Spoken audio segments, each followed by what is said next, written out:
Let's just walk through giant cell glioblastoma of the brain. First, you need to know if it's a malignant or benign condition. First, you want to go to the alpha index and look up glioblastoma. Now that you've found it, you want to read the description, which will read glioblastoma, giant cell, specified site, which they told us was the brain, and it'll say C, neoplasm malignant by site, brain. The next step then, you would take it to the neoplasm table under the anatomic site, which is brain, malignant primary, and use the code for that entry. If your morphology is stated, you must go to your alpha index to locate your term, such as lipoma, sarcoma, or melanoma. You won't look at your table for these codes. Remember, the primary site is where the tumor originates. If the primary site cannot be determined by the provider, that is when you would use the unknown site or unspecified for either the primary or secondary site in the neoplasm table.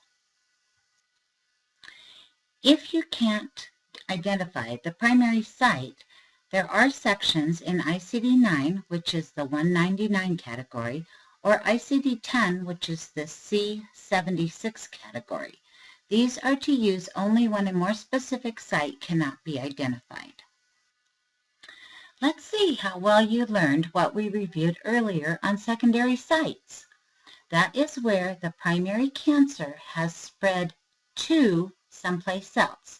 In this example, metastatic carcinoma of the colon to the lung. The colon would be the primary site, the lung would be the secondary site. Here is another example of a spread to, extension to, or primary site with metastases. Adenocarcinoma of the stomach with spread to the peritoneum. The stomach is the primary site, the peritoneum would be the secondary site. Another example of this would be a breast cancer, primary, that has mets to either the lymphs, bone, lung, or liver. Let's talk about other malignancies that are different from tumors.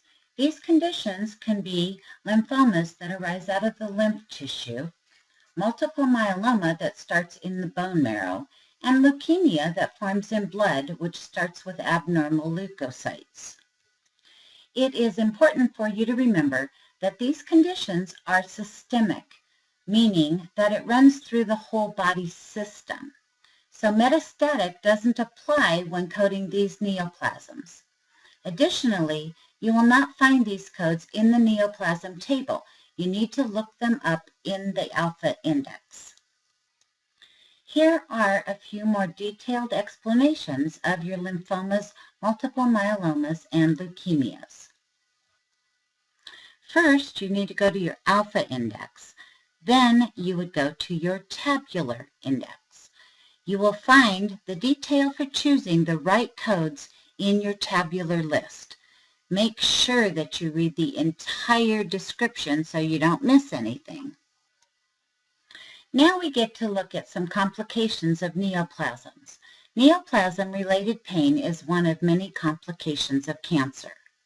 Pages 159 to 162 in your textbook refer to the chapter-specific guidelines and are highlighted in lavender and green. This is a great reference to use in sequencing neoplasm-related diagnoses. You need to always code first the reason the patient is being seen for treatment. This could be for anemia, nausea, dehydration, or a complication from a surgical procedure, chemotherapy, or radiation which has been used to treat the malignancies. Please always read the documentation carefully. Guess what?